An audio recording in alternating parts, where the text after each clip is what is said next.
You guys don't need to worry about me getting revenge from Diddy. I've got 3 moves that make sure he'll never be able to come after me or my family. First, I personally reached out to the victims' legal teams. The real reason he's not getting out is those buried cases behind the scenes. I provided legal funding for 7 victims who had been silent for years and brought in the top criminal attorneys in the country. Second, I bought up every potential post-release business deal he had lined up. I planned this 2 years in advance, so by the time he got sentenced and still had hope of getting out, every partner had already cut ties with him. Third, I don't just have evidence, I've got backups. This is an entire minefield that's been buried for 20 years. I uncovered every secret from the last 30 years. With testimonies from the victims, we interviewed over a dozen people he tricked, threatened, or violated. You think that's harsh? No, he destroyed other people's lives for decades. I'm just making sure he spends a few extra years in prison for it. I'm not afraid of his people, not afraid of his threats. I know he's still in there fantasizing about a comeback, but the truth is, he's never coming back. Silence doesn't always mean nothing happened.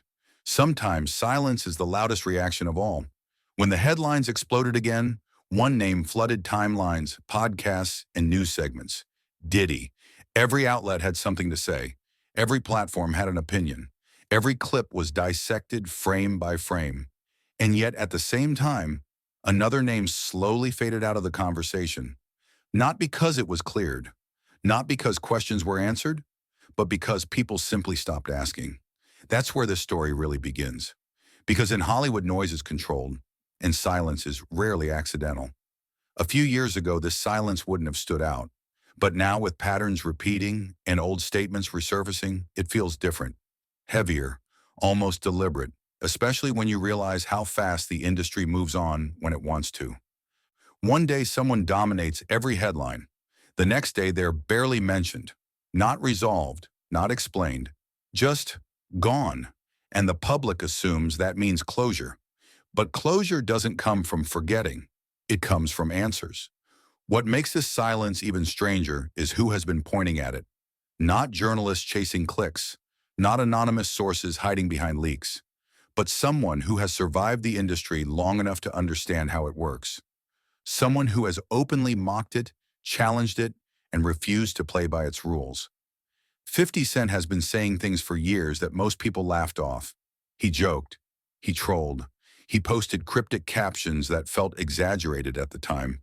But when you line those comments up with what's happening now, the jokes stop sounding funny. They start sounding like warnings that were ignored. And here's the uncomfortable truth. Hollywood only calls something a joke when it's not ready to deal with it. The moment certain stories surface, the industry reacts instantly. Damage control begins. Narratives are shaped. Focus is redirected. And the audience is subtly told what to care about and what to forget. It's not always about lying. Sometimes it's just about changing the subject. That's why silence matters.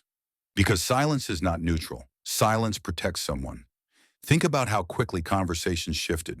One controversy swallowed all the oxygen. And while everyone was watching that fire burn, other questions quietly disappeared from the room. No follow-ups, no deep dives, no uncomfortable connections. Just a collective agreement to move on. And when an entire system moves on at the same time, that's not coincidence. That's coordination. Now, before anyone twists this is not about accusations being proven or unproven. This is about patterns. This is about how power behaves when it feels threatened. And this is about why some names are allowed to be debated endlessly, while others are wrapped in caution tape and left untouched. Ask yourself this. When was the last time you saw a serious mainstream discussion that actually pushed beyond surface-level commentary? Not jokes, not memes, not quick clips designed to trend for a day. A real conversation, a sustained one. Exactly. And that's why 50 Cent's role in this matters. Because he doesn't speak like the media. He doesn't speak like publicists. He speaks like someone who understands what happens behind closed doors and knows how dangerous it is to say too much directly. So instead, he points at the silence. And when someone like him does that, repeatedly, it's worth paying attention. If you're still watching right now, you already understand this isn't a story meant to be rushed. And if you want the full picture as this unfolds, make sure you're subscribed. Because this is not the kind of conversation the algorithm pushes twice. Now here's where it gets even more interesting. Silence doesn't just protect individuals, it protects systems, it protects relationships, it protects images that are worth billions. And once an image reaches a certain level of cultural importance, questioning it becomes risky, not illegal, not impossible, just inconvenient. Careers depend on convenience. That's why some people speak loudly after it's safe, and others never speak at all. The silence around certain names didn't appear overnight. It was built slowly, carefully, layer by layer. And the longer it exists, the more normal it starts to feel. Until one day people forget there were ever questions to begin with. But forgetting is exactly what keeps the cycle alive. Because this isn't about one moment or one headline or one individual. It's about how quickly attention can be redirected and how easily truth gets buried when silence does its job. And this silence, it's only the first clue. Because once you start noticing who isn't being talked about, you begin to understand who really holds the power. And that's where this story is going next. At first, it all sounded like jokes, Instagram captions, one-liners in interviews, sarcastic laughs followed by phrases that felt deliberately unfinished. 50 Cent never walked up to a microphone and made formal accusations. He didn't need to. Instead, he did something far more effective. He planted ideas and let people dismiss them. And dismissal was easy, because when someone uses humor, the industry feels safe. Jokes don't require responses. Jokes don't trigger investigations. Jokes don't threaten relationships. They just float by, get clipped, get laughed at, and disappear. That's what everyone thought was happening. But when you rewind the tape now, those jokes land differently. They don't feel random anymore. They feel timed.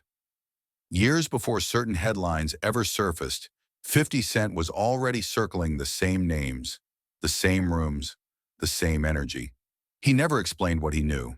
He never needed to. He spoke like someone who understood one rule very clearly. If you say too much, they will shut you down. If you say just enough, they'll expose themselves. And that's exactly what happened. Every time he posted something that made people uncomfortable, the reaction was predictable. He's trolling. He's clout chasing. He just wants attention. But notice something important. Nobody ever said he was wrong. They just laughed it off and moved on. That distinction matters, because in Hollywood, real denial is loud. It's aggressive. It's immediate. Silence, on the other hand, is strategic. What makes 50 Cent different is that he doesn't need approval from the system he's criticizing. He made his money. He built his audience. He survived being blackballed before. That gives him a freedom most people in the industry don't have. The freedom to speak without asking permission. And when someone like that keeps pointing in the same direction for years, it's not accidental. Look at how careful his language always was. He never named specifics. He never laid out timelines. He never claimed firsthand involvement. He just highlighted patterns, connections, behavior, the kind of things that only make sense if you already know how the industry operates behind closed doors. It's a chess move, not a confession. And the reason it worked is because the industry responded exactly the way he expected it to, by pretending not to hear him. But ignoring a warning doesn't make it disappear. It just delays the moment when people are forced to re-examine it. Now think about this. How many times have we seen people later admit they always knew something was off, but didn't say anything when it mattered? That's not ignorance. That's fear. Fear of losing access. Fear of losing deals. Fear of becoming the next person everyone quietly stops calling. 50 Cent understands that fear.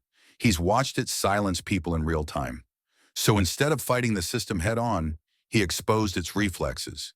He showed how quickly certain topics trigger discomfort, how fast conversations shut down, how defensive the room gets when specific names come up. Those reactions tell you more than any headline ever could. Because if there was truly nothing there, the jokes would have stayed jokes.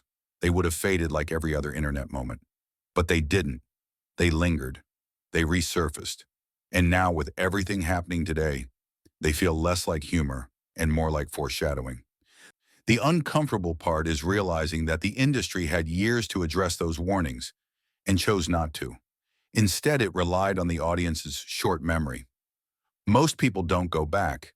They don't connect dots across years. They consume what's in front of them and move on. And Hollywood depends on that. It depends on distraction, on fresh scandals replacing old ones before anyone has time to ask deeper questions. But when the same voices keep reappearing in different contexts, eventually the pattern becomes impossible to ignore. That's where we are now. What once sounded exaggerated now sounds cautious. What once felt like trolling now feels calculated. And what once seemed harmless now feels like someone speaking in code because speaking plainly wasn't an option. 50 Cent didn't expose facts. He exposed reactions. And reactions don't lie. Because when people panic quietly, when narratives shift subtly, when silence expands instead of shrinking, that's when you know something touched a nerve. The warnings were there long before the headlines caught up. The only question is why so many people chose to laugh instead of listen. Hollywood doesn't erase stories by arguing against them. It erases them by replacing them.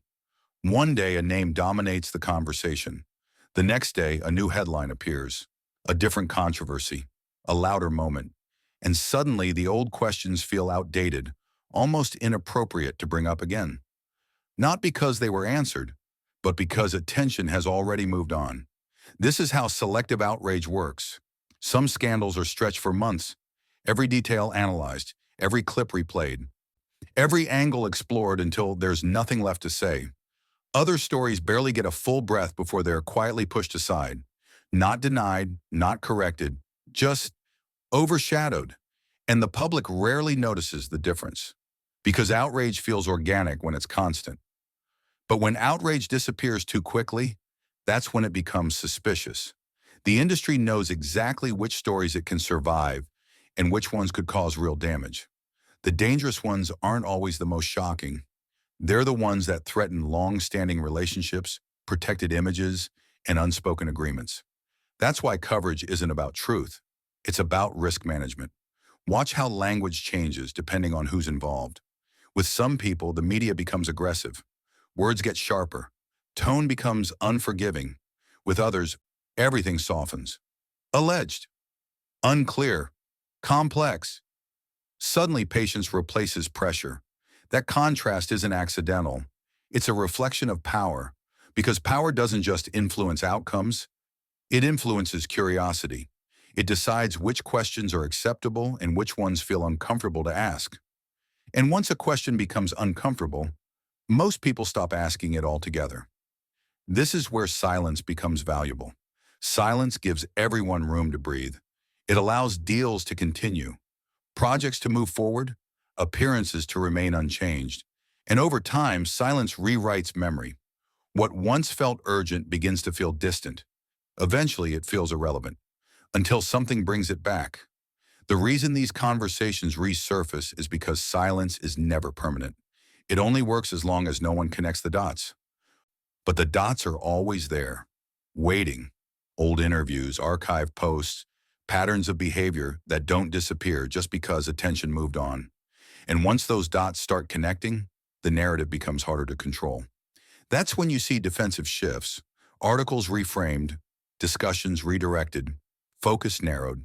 The story doesn't end. It's simply boxed in, contained within safer boundaries. The public is given just enough to feel informed, but never enough to feel curious.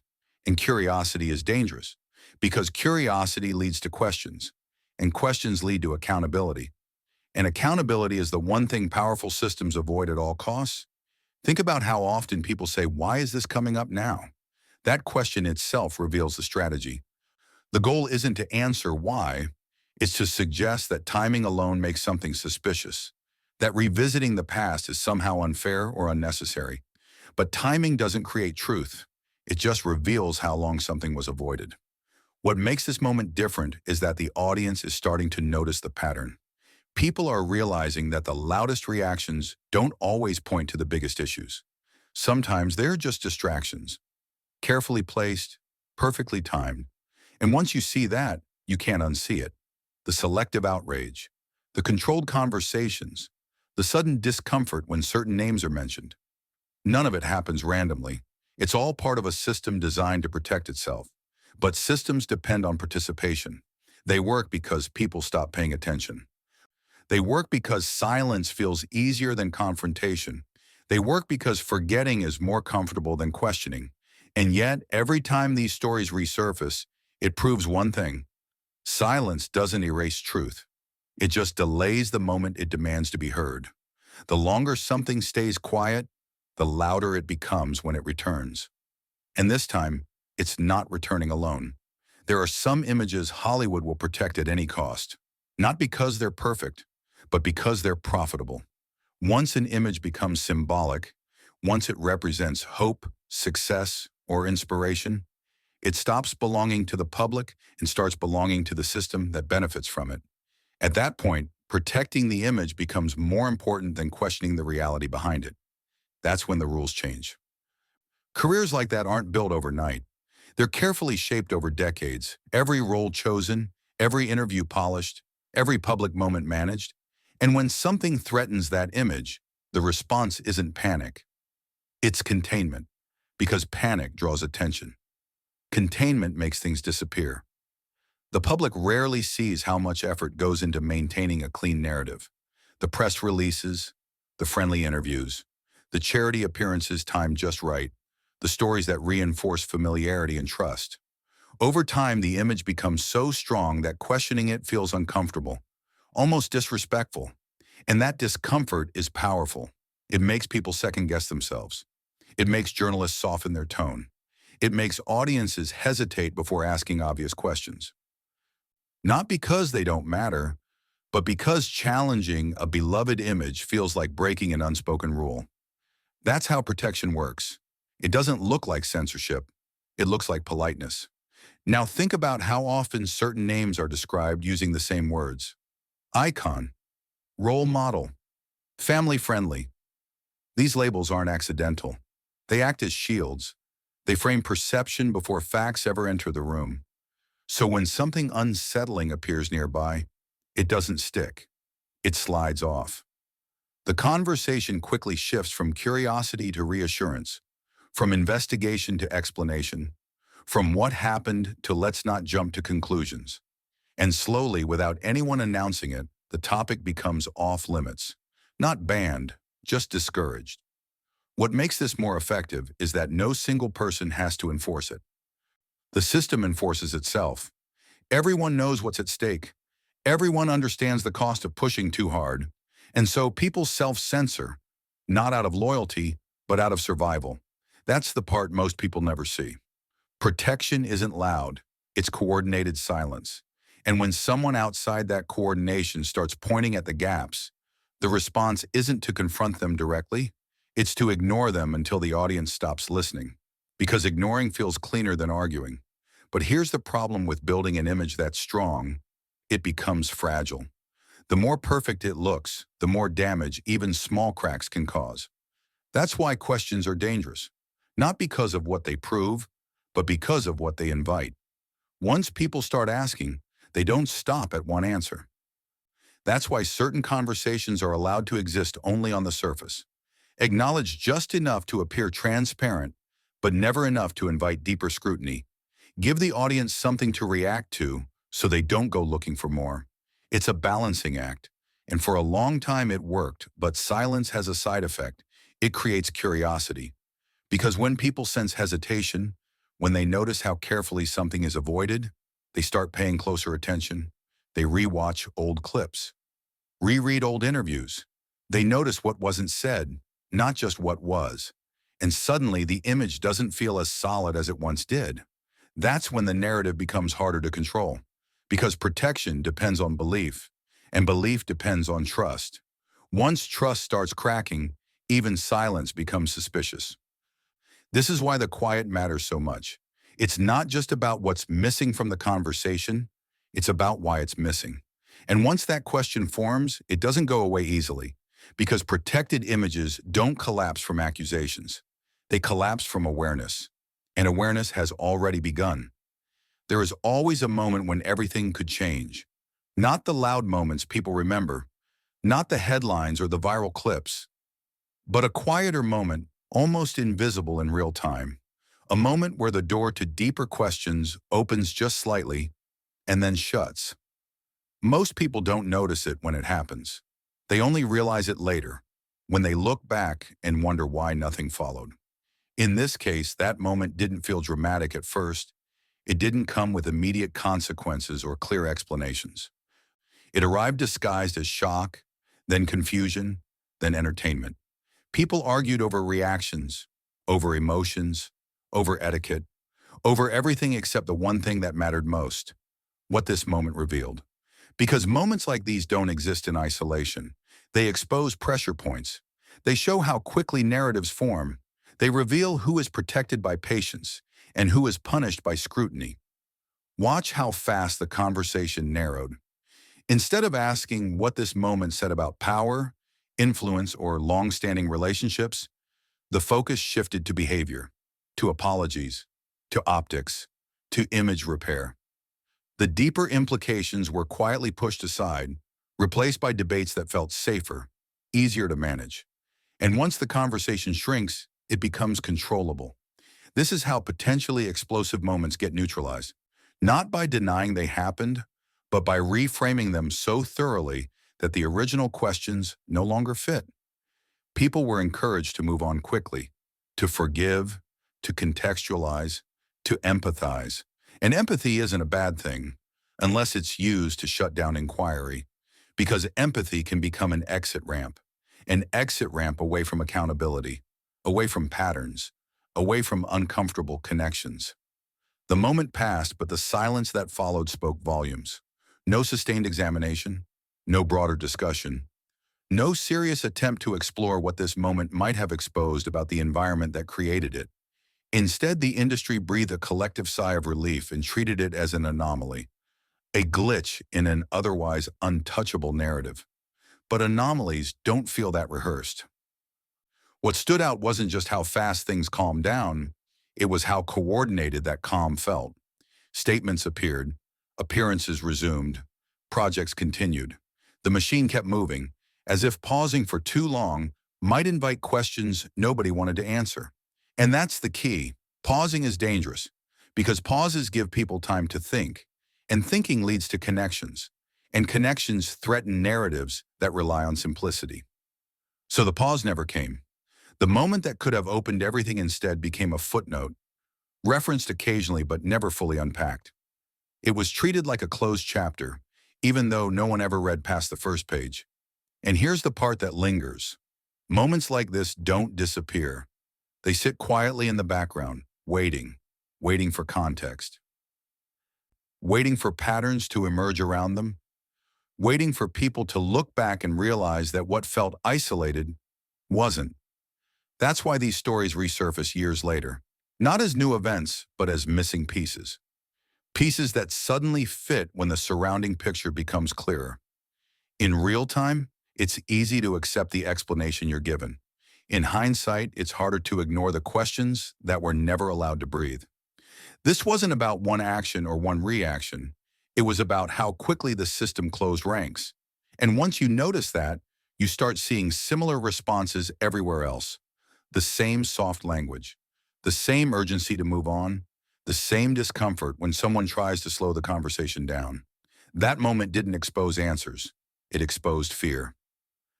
Fear of what might happen if the conversation went any further than it did. Because sometimes the most revealing part of a story isn't what happens next. It's what never happens at all. And this was one of those moments, a moment where everything could have changed and didn't. Every powerful figure has a circle. Not the public one people see in photos and red carpets, but the quieter circle, the one that exists away from cameras, the one built on loyalty, favors, shared risk, and unspoken understanding. That circle doesn't just protect careers, it protects silence. And silence, when shared, becomes a currency. What most people don't realize is that power in Hollywood isn't held by individuals alone. It's held by networks. People connected through years of mutual benefit. People who've attended the same rooms, the same private events, the same off-record conversations. People who know that speaking up wouldn't just affect one person, it would affect everyone connected to them. That's why inner circles matter. Because when something threatens the center, the first response isn't public defense. It's internal coordination, phone calls, quiet meetings, gentle reminders of who owes who what. Not threats, just memories. And those memories are enough. Loyalty in these circles isn't always emotional, it's transactional.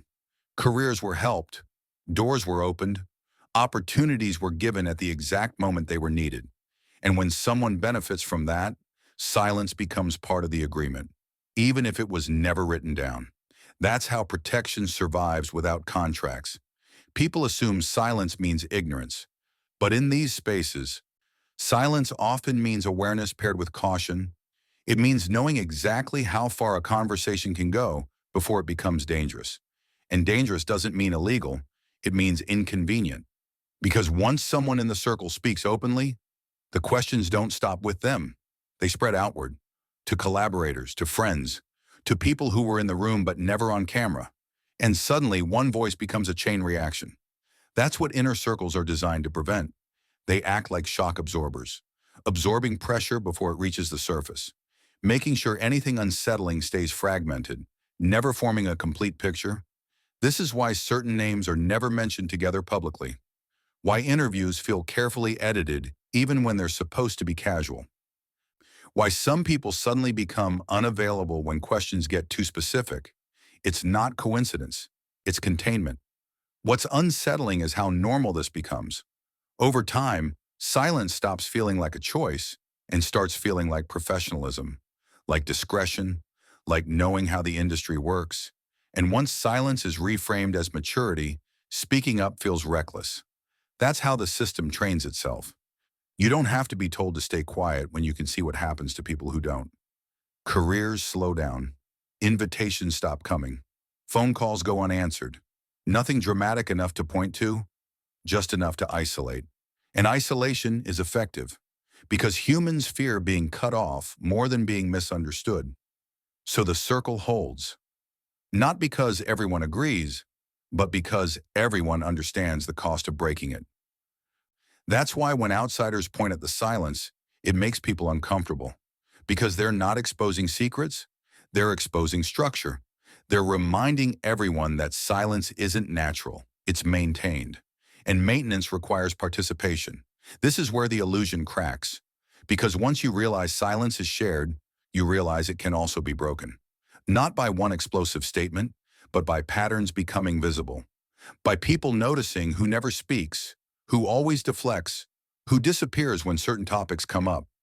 Those absences start to speak for themselves. Inner circles rely on one thing above all else: invisibility. The moment people begin to notice the gaps, the pauses, the coordinated quiet, the protection starts to look less like loyalty and more like fear. And fear is contagious. Because if silence was truly harmless, it wouldn't need so many people to uphold it. And yet, it does, which means the story isn't just about what was said, it's about who stayed quiet together and why. There's a reason 50 Cent never speaks in straight lines. He understands something most people don't. The industry doesn't punish you for what you say. It punishes you for how directly you say it. The moment you become too clear, too specific, too undeniable, you stop being a voice and start being a problem. And problems get handled. So instead of charging at the system, he circles it. He pokes at the edges. He repeats the same patterns from different angles. Not to prove anything, but to see who flinches. And people flinch more than they realize. Every time 50 Cent brings certain names into the same conversation, the reaction is immediate. Not outrage, not denial, discomfort, nervous laughter, quick subject changes, interviews that suddenly move on before the thought is finished. That's not coincidence. That's conditioning. Because the industry has an unspoken code. You can joke about power, you can criticize it in general terms. But the moment you threaten to connect dots publicly, you're violating something deeper than rules. You're violating trust. And trust in Hollywood is more valuable than talent. What makes 50 Cent dangerous to that code is that he doesn't need to be trusted anymore. He's already been on the outside. He's already survived the consequences, which means he can afford to say what others can't, even if he says it sideways. That sideways approach is intentional. He never gives the system a clear target. No lawsuit-worthy statements, no direct allegations, just repetition. the same names, the same energy, the same uncomfortable overlap that refuses to go away. And repetition is powerful because the more something repeats, the harder it is to dismiss as random. At first, people laugh, then they shrug, then they start noticing. And once noticing begins, the system loses control of timing. Timing is everything. Hollywood survives by choosing when conversations happen, by deciding what's premature and what's relevant now. But when someone keeps dragging the same idea back into the present, it disrupts that control. That's why 50 Cent isn't arguing facts. He's arguing memory. He's forcing people to remember things they were encouraged to forget. And forgetting is essential to how the industry protects itself. Because memory creates continuity, and continuity exposes patterns. Patterns are dangerous, because patterns don't care about PR statements or carefully worded apologies. They just sit there, quietly connecting moments across years. That's why you'll never see a full confrontation. No direct back and forth, no public showdown. The system doesn't want that kind of attention. It wants ambiguity. It wants plausible deniability. And 50 Cent plays directly into that. By refusing to resolve anything, he leaves the thought unfinished on purpose. Because unfinished thoughts stick longer than clear answers. People don't rewatch explanations. They rewatch moments that feel incomplete, moments that suggest there's more beneath the surface. And that's exactly what keeps this conversation alive, even when the industry wants it buried. What's ironic is that by trying not to react, the system reveals itself anyway. The tension, the avoidance, the sudden sensitivity around certain topics. Those reactions become evidence of their own. 50 Cent doesn't need proof to make people uncomfortable. He just needs consistency, and consistency over time becomes credibility. That's why his voice matters in this story. Not because he's the loudest, but because he's the most patient. He understands that systems don't collapse from attacks. They collapse from exposure, slow exposure, repeated exposure, unavoidable exposure. And once the audience starts seeing the pattern, the code stops working. Because the code only survives in silence, and silence is getting harder to maintain. Control doesn't look like censorship anymore. It looks like choice. Choice of headlines. Choice of language.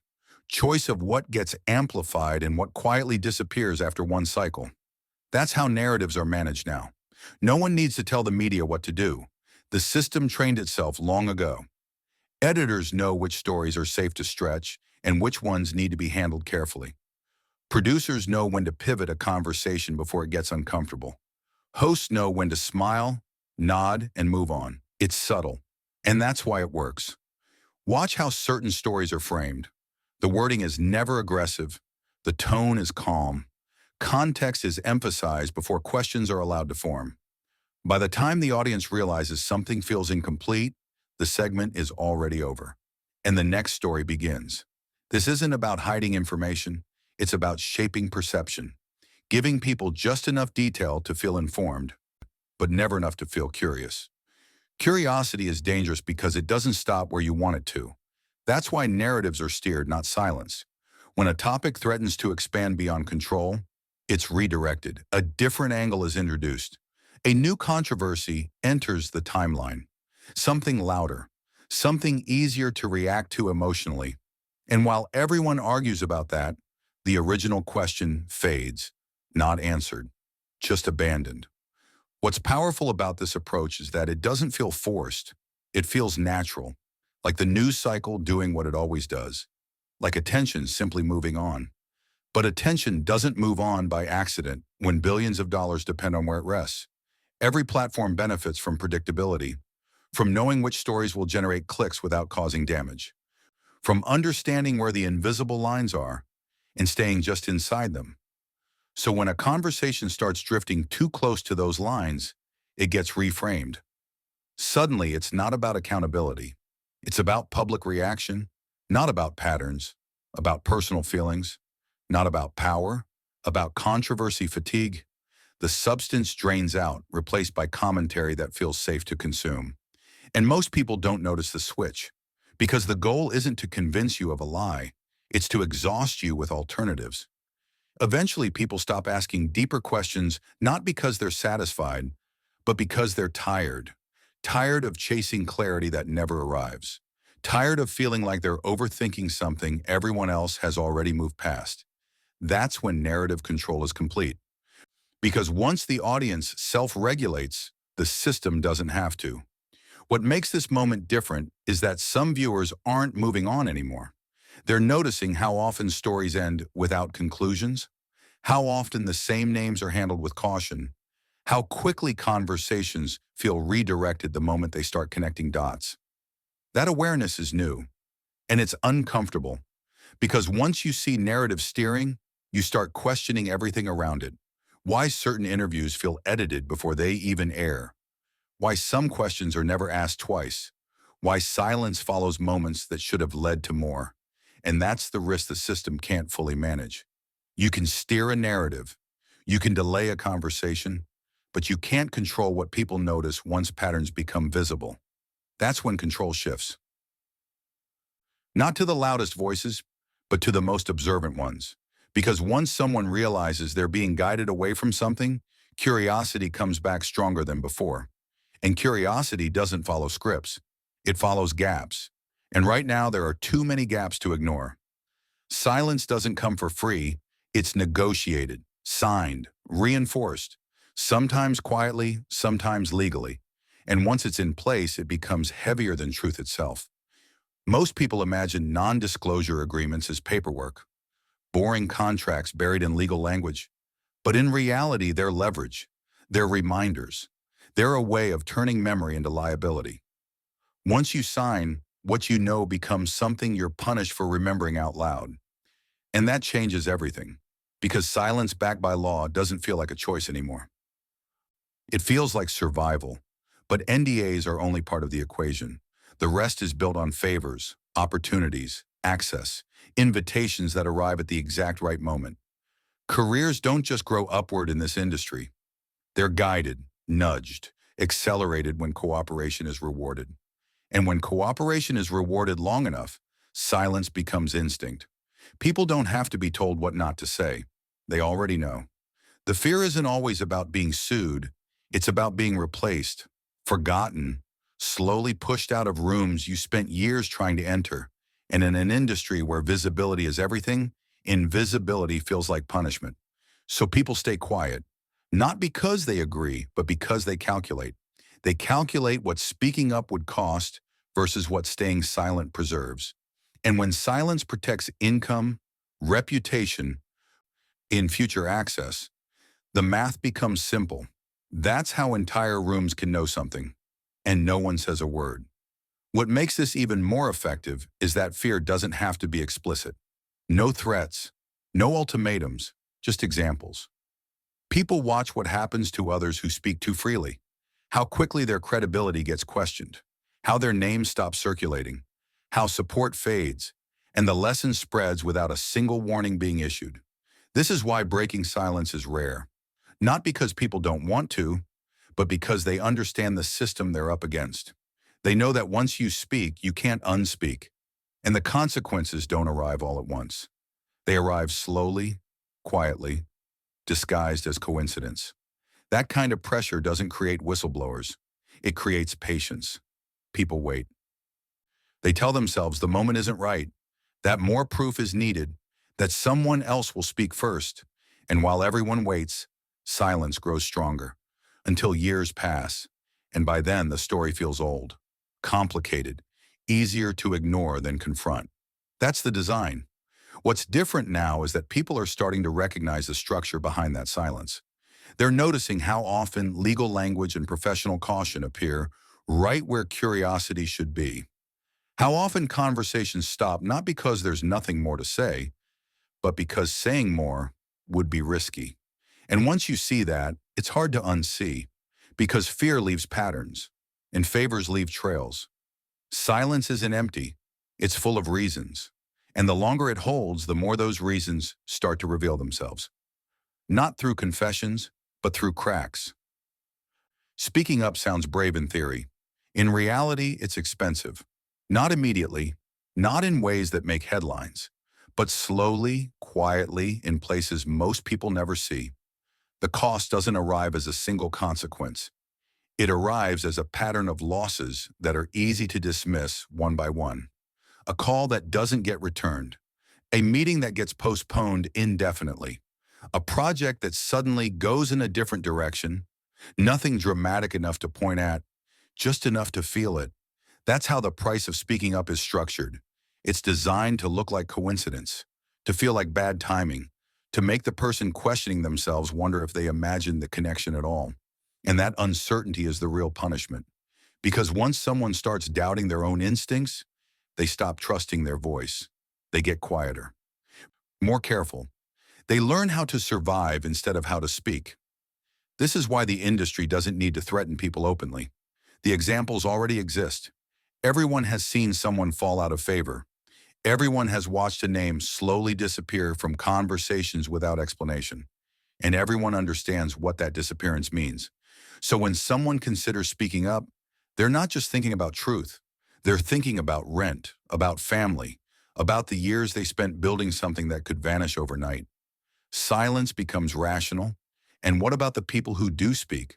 They're often reframed, their motives questioned, their credibility dissected. The focus shifts from what they're saying to why they're saying it. Are they bitter? Are they seeking attention? Are they trying to revive a fading career? The message gets lost in the noise. That tactic works because it isolates the speaker. It turns them into the story instead of what they're pointing at. And once that happens, others take note. They learn what happens when you step out of line. So they stay in line. What's rarely discussed is the opposite side of that equation. The reward for staying silent, stability, continued access, invitations that keep coming, a sense of safety that feels earned, even if it's conditional.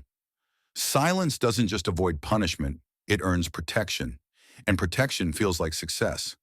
That's the uncomfortable part. The system doesn't survive by crushing everyone who resists. It survives by rewarding those who comply, by making silence look like professionalism, like maturity, like understanding how things really work. Over time, that mindset spreads. Newcomers learn quickly. Veterans reinforce it without saying a word. And eventually, the idea of speaking up feels unrealistic, almost naive, until something changes, because silence only works when it's invisible.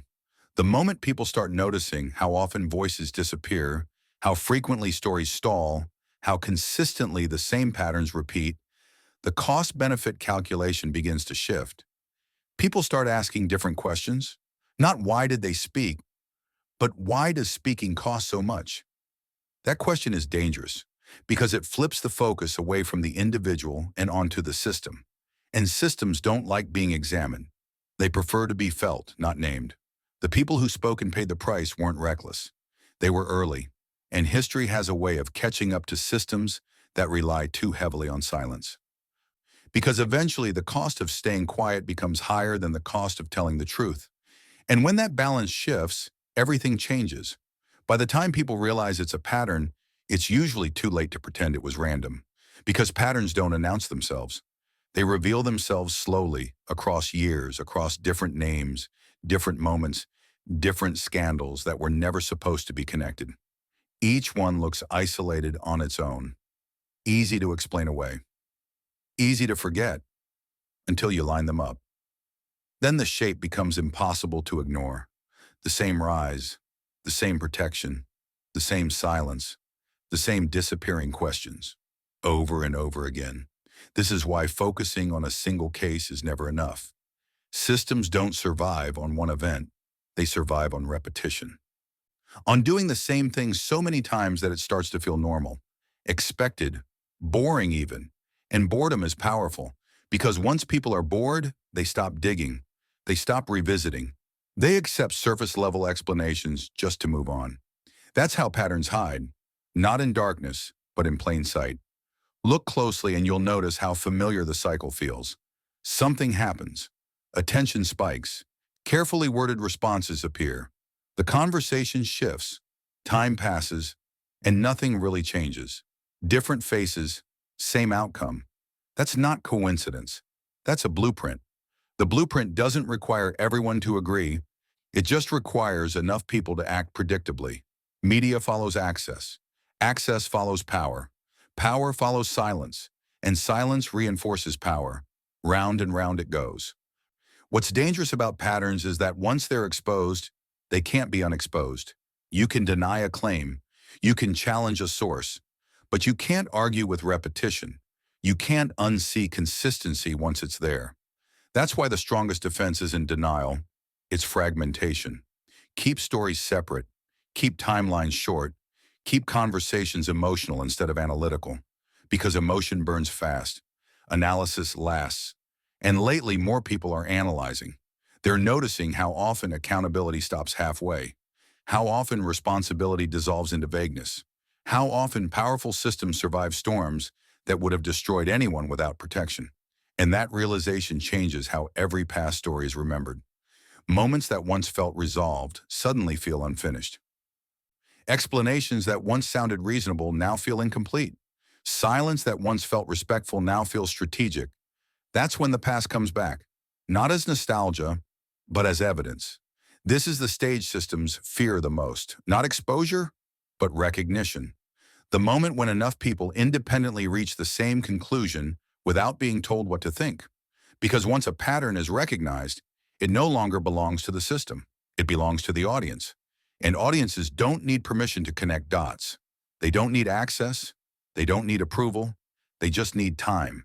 The longer this pattern stays visible, the harder it becomes to dismiss any single moment as an exception. Each new silence adds weight to the ones before it. Each redirected conversation makes the structure clearer. At that point, the story stops being about individuals entirely. It becomes about how power moves, how it protects itself, how it repeats. And once a blueprint is exposed, it doesn't matter how carefully the next narrative is managed. People will already know where to look. And that's when silence stops being effective. Because patterns don't ask for attention. They demand it. Stories like this never really end. They pause. They slow down just enough for people to think the danger has passed. Just enough for attention to drift elsewhere. Just enough for silence to feel permanent. But silence is never permanent. It only waits. Because unanswered questions don't disappear. They stack. They layer. They sit quietly until enough pieces exist for the picture to finally make sense. And that's where this story is now. Not at a conclusion, but at a threshold. Everything you've heard so far isn't meant to prove a single claim or accuse a single person. It's meant to show you how the environment works, how power behaves when it's uncomfortable, how silence isn't absence, but strategy. Once you understand that, you stop looking for one shocking revelation. You start looking for consistency. You notice who never gets pressed twice. You notice which conversations end early. You notice how often the same protections appear around different situations. And most importantly, you notice how carefully the system prepares you to move on. That's the real trick. Not controlling what you believe, but controlling how long you think about it. Because time is the enemy of manufactured narratives. The longer something sits, the more people revisit it, rewatch clips, reread statements, compare reactions. And slowly, independently, without being told what to think, they arrive at similar conclusions. That's when the balance shifts. Not because of a leak, not because of a confession, but because silence stops working. What happens next is never immediate. Systems don't collapse overnight. They adjust. They resist. They attempt to regain control of timing and focus. But once awareness spreads, control becomes fragile.